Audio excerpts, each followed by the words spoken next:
Γεια σας φίλοι μου, καλώς ήρθατε στο κανάλι μου Cooking with Helen. Πάλι εδώ σήμερα στη κουζίνα μου για άλλη μία πεντανόστιμη συνταγή. Χριστουγεννιάτικη γιορτινή συνταγή. Μία κρεατόπιτα που δεν είναι μόνο κρεατόπιτα, είναι κιμαδόπιτα, θα τη φτιάξουμε με κιμά. Ήθελα να σας πω ότι τη συνταγή την έχω πάρει από ένα βιβλίο το οποίο σίγουρα κάποιοι το γνωρίζουν, τον Καζαμία. Είναι αυτός εδώ, να τον δείξω.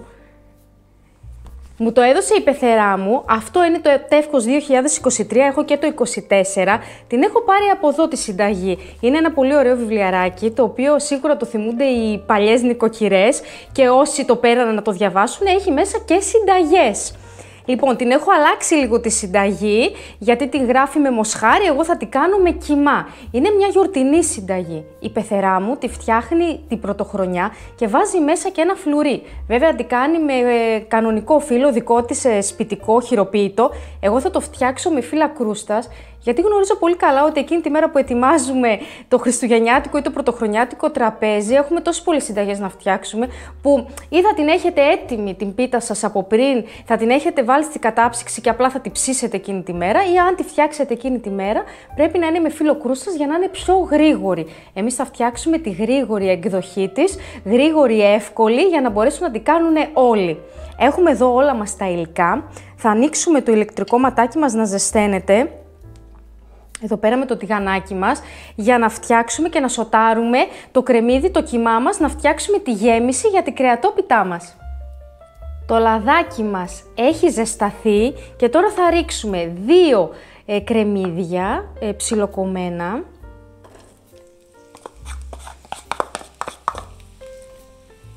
Να τα αφήσουμε να σοταριστούν αρκετά. Θα προσθέσουμε ένα κουταλάκι του γλυκού, λίγο ζάχαρη, για να το βοηθήσουμε. Στο τέλος, πριν βάλουμε την πίτα μας στο φούρνο, θα σας δείξω και ένα μυστικό. Πώς μπορεί να γίνει πάρα πολύ όμορφη και ωραία και να πάρει ένα πολύ ωραίο χρώμα από πάνω. Όση ώρα περιμένουμε να τσιγαριστεί και να σοταριστεί το κρεμμυδάκι μας, ήθελα να σας πω ότι ο Καζαμίας μέσα έχει πάρα πολύ ωραία πράγματα, χωρίς φυσικά να κάνω διαφήμιση για το περιοδικό. Έχει πάρα πολλές συμβουλές. Συμβουλές για το σπίτι, συμβουλές για τη μαγειρική. Π.χ. όσο γίνεται να σας διαβάσω, λέει ότι το μέλι δεν χαλάει ποτέ, που φυσικά το γνωρίζουμε όλοι. Αντί λέει να ζεστάνουμε το βούτυρο που χρησιμοποιούμε για τα γλυκίσματά μας, ζεσταίνουμε καλά το μπολ στο οποίο θα το χτυπήσουμε και έτσι θα λιώσει γρήγορα το βούτυρο. Φυσικά κάποια τα γνωρίζουμε, κάποιοι. Θα διαβάσω άλλο ένα και μετά θα βάλουμε και τα υπόλοιπα υλικά μας. Αν λέει το κέικ δεν ξεκολλάει από τη φόρμα, βρέχουμε μια πετσέτα με ζεστό νερό και τυλίγουμε γύρω-γύρω από τη φόρμα. Μετά από λίγο ξαναδοκιμάζουμε και έτσι θα ξεκολλήσει το κέικ μας. Λοιπόν, το αφήνω στην άκρη και τώρα θα προσθέσουμε το σκόρδο.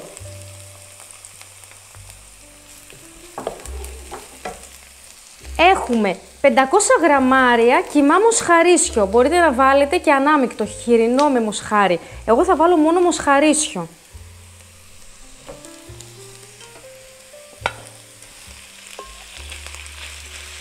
Και τώρα με την ξύλινη κουτάλα μας προσπαθούμε να το σπάσουμε, είναι και σε δυνατή φωτιά, γιατί δεν θέλουμε να βγάλει και πάρα πολλά υγρά, να το τσιγαρίσουμε κατευθείαν το κιμά μας. Το πατάμε καλά το κιμά να διαλυθεί, να αλλάξει χρώμα. Τότε μόνο είναι έτοιμο για να βάλουμε και τα υπόλοιπα υλικά μας. Κοιτάξτε κι εσείς, είναι έτοιμο. Δεν το αφήνουμε, τώρα όσο το αφήνουμε θα βγάζει τα υγρά του.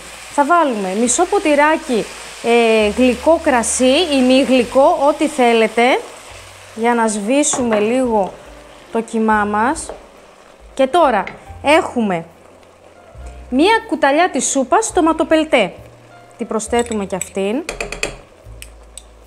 Ένα μικρό ποτηράκι χυμό ντομάτας. Αν δεν έχετε χυμό ντομάτας, μπορείτε να τρίψετε και 2 ντομάτες, στον τρίφτη να βάλετε.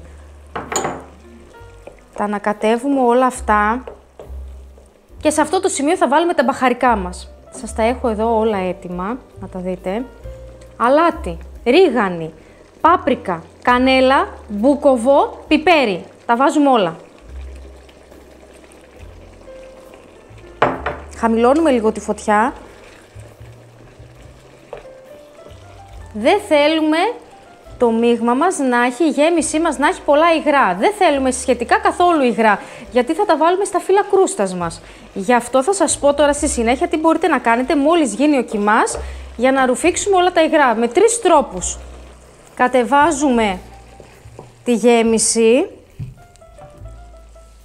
Εδώ να μην καούμε κιόλας. Δίπλα.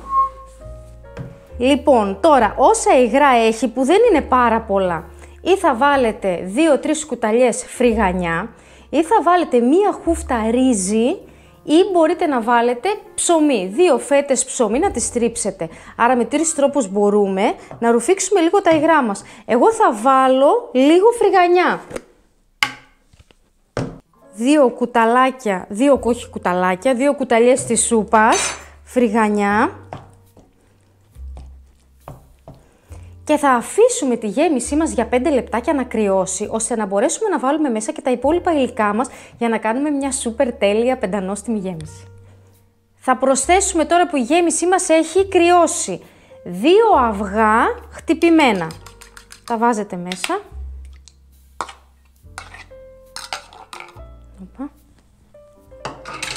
Ανακατεύετε.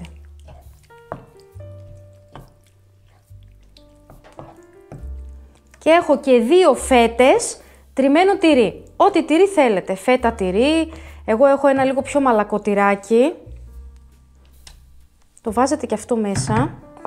Γι' αυτό θέλουμε η γέμιση μας να είναι κρύα.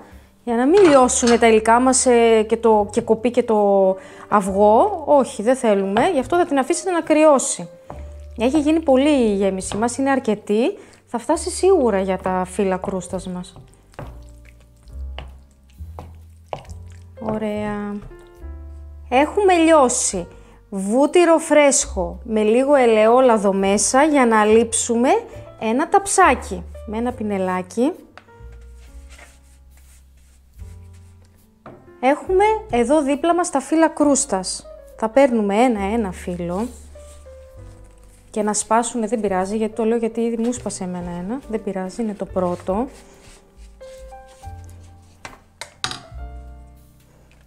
Ραντίζουμε με το ελαιόλαδο και βούτυρο μαζί, με το λαδάκι μας και παίρνουμε και άλλο φύλλο.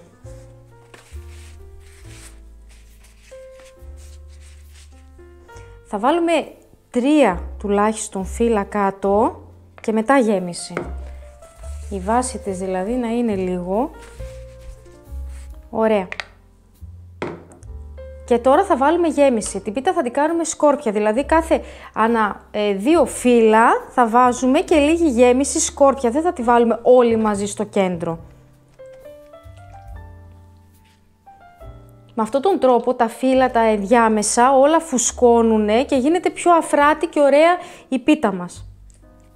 Απλώστε το έτσι λίγο να πάει περίπου παντού και βάλτε από πάνω άλλο φύλλο. Έχω ξαναφτιάξει τέτοια πίτα.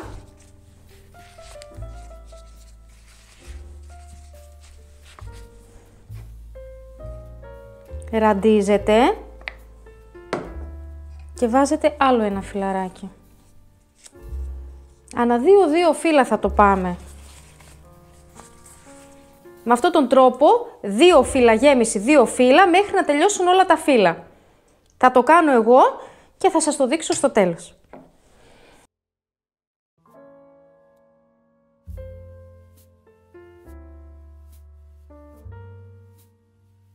Λοιπόν, βάλαμε και το τελευταίο μας φύλλο και τώρα θέλω να σας δείξω. Έτσι πως είναι η πίτα, μας έχει περισσέψει και λίγο βούτυρο εδώ πέρα, αφήστε το.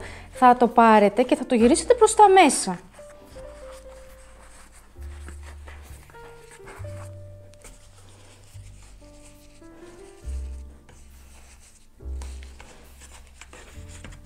Τώρα προτού συνεχίσουμε να βάλουμε και το φούρνο μας να θερμαίνεται στους 180 βαθμούς. 180 βαθμούς όλος ο φούρνος πάνω κάτω. Να το δω μη κάνω λάθος. Τώρα είναι σε αυτό το σημείο, να πάρω λίγο την πετσέτα να σκουπιστώ. Θα σας δείξω και το μυστικό που είπαμε. Ένα λεπτάκι να το ετοιμάσω για να σας το δείξω. Σε ένα μπολάκι θα βάλουμε το βούτυρο που περίσσεψε. θα προσθέσουμε ένα αυγό και ένα μικρό ποτηράκι σφινοπότηρο γάλα. Με ένα πυρούνι θα τα ανακατέψετε καλά. Μπορείτε να προσθέσετε και μια κουταλιά γιαούρτι αν θέλετε. Και έτσι πως είναι, να φέρουμε πάλι το ταψάκι μας εδώ πέρα. Θα πάρετε το πινελάκι σας και θα λείψετε όλη την επιφάνεια της πίτας με αυτό το ωραίο μείγμα που κάναμε. Θα δώσει πάρα πολύ ωραίο χρώμα και θα ψηθεί πολύ ωραία και με το αυγό και με το γάλα από πάνω. Γι' αυτό αλείψτε όλη αυτή την ποσότητα. Τώρα μπορείτε με ένα μαχαίρι να κάνετε μερικές τρυπούλες ή να κόψετε κατευθείαν την πίτα. Ποσότητα έχει περισσέψει, μην την πετάξετε, βάλτε την εδώ δίπλα, γύρω από την πιτούλα. Εδώ, μην την πετάτε, θα τη ρουφήξει η πιτούλα. Είμαστε εδώ και προσπαθούμε, δεν θα την κόψετε μέχρι κάτω, όχι το τελευταίο φύλλο, επιφανειακά, λίγο έτσι. Απλά να ξεχωρίσουν τα κομμάτια. Μην τη βλέπετε έτσι πολύ ζουμερή, όλα αυτά θα τα ρουφήξει η πιτούλα και θα ψηθεί και θα γίνει πάρα πολύ ωραία. Τώρα εδώ αν θέλετε να την κάνετε όπως την κάνει και η πεθερά μου και βάζει ένα φλουρί, μπορείτε σε ένα κομματάκι να κρύψετε ένα φλουρί και να την κόψετε πριν το πρωτοχρονιάτικο τραπέζι, να κόψετε αυτή την πίτα και να δώσετε στους καλεσμένους να φάνε μαζί με τα φαγητά και να είναι και το φλουρί μέσα, να είναι σαν βασιλόπιτα. Είναι έτοιμη. Θα την ψήσουμε για 45 λεπτάκια, να πάρει ένα ωραίο χρώμα να ψηθεί, θα το καταλάβετε ότι έχει ψηθεί, στους 180 βαθμούς πάνω κάτω σε όλο το φούρνο. Πάμε να την ψήσουμε και θα είμαστε εδώ γιατί φυσικά για να τη δοκιμάσουμε.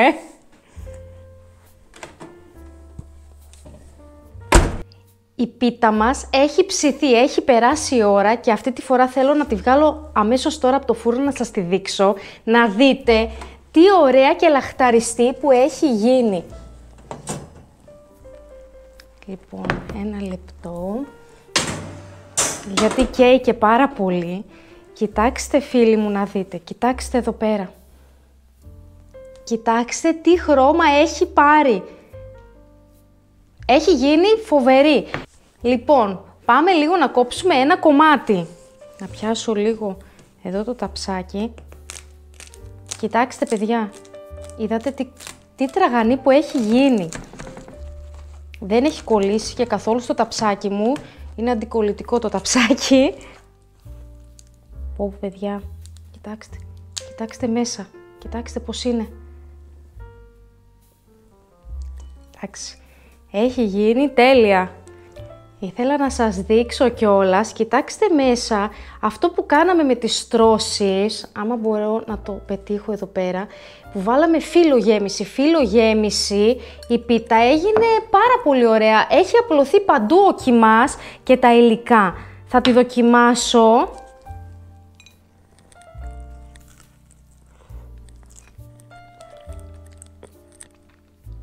Είναι πάρα πολύ νόστιμη. Έχω βάλει και πολύ ωραίο τυράκι μέσα. Το φύλλο έγινε πάρα πολύ ωραίο. Ό,τι υλικά βάλαμε μέσα του έδωσαν πάρα πολύ ωραία γεύση. Είναι γιορτινή χριστουγεννιάτικη κρεατόπιτα. Να τη προσθέσετε στο μενού σας και να τη φτιάξετε στο χριστουγεννιάτικο ή το πρωτοχρονιάτικο σας τραπέζι. Αν θέλετε και βιάζεστε, μπορείτε να την έχετε στην κατάψυξη και να την ψήσετε εκείνη τη μέρα. Θα γίνει τέλεια, πεντανόστιμη. Αυτή ήταν η συνταγή μου. Σε λίγες μέρες έχουμε Χριστούγεννα. Γι' αυτό σας εύχομαι καλές γιορτές, καλά Χριστούγεννα. Εύχομαι ό,τι συνταγές φτιάξετε να σας πετύχουν στο χριστουγεννιάτικο σας τραπέζι. Μετά τα Χριστούγεννα θα τα πούμε πάλι. Πριν την πρωτοχρονιά θέλω να φτιάξουμε πριν φύγει αυτός ο χρόνος άλλη μία συνταγή. Να ανατρέξετε πίσω στο κανάλι μου και να δείτε ό,τι συνταγές έχω και από κρέατα και έχω και βασιλόπιτα και να τις δείτε όλες και να δείτε και την εκτέλεση και την συνταγή κάτω από το βίντεό μου για να τις φτιάξετε και ό,τι θέλετε να με ρωτήσετε μπορείτε να μου στείλετε μήνυμα ή σχόλιο σε ένα βίντεο ή να μου στείλετε και mail να με ρωτήσετε. Να είστε καλά, να περάσετε καλά. Καλές γιορτές φίλοι μου. Γεια σας, γεια σας.